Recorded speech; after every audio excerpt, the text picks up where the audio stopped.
how to get or how to claim free rewards in Brawl Stars. Hey guys, if you are free to play player on Brawl Stars, it's necessary to get these free rewards on your Brawl Stars account.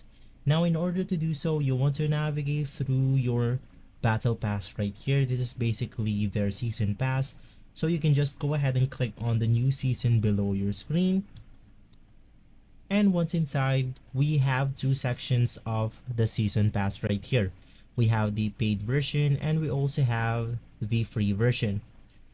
Now, you can then go ahead and progress to this season pass by completing quests under the quest category. Now, unfortunately, it is not available on my account yet. You need to reach 60 trophies in order to complete quests that will progress you through the free quest rewards right here. So under that, you will be able to get all of these rewards.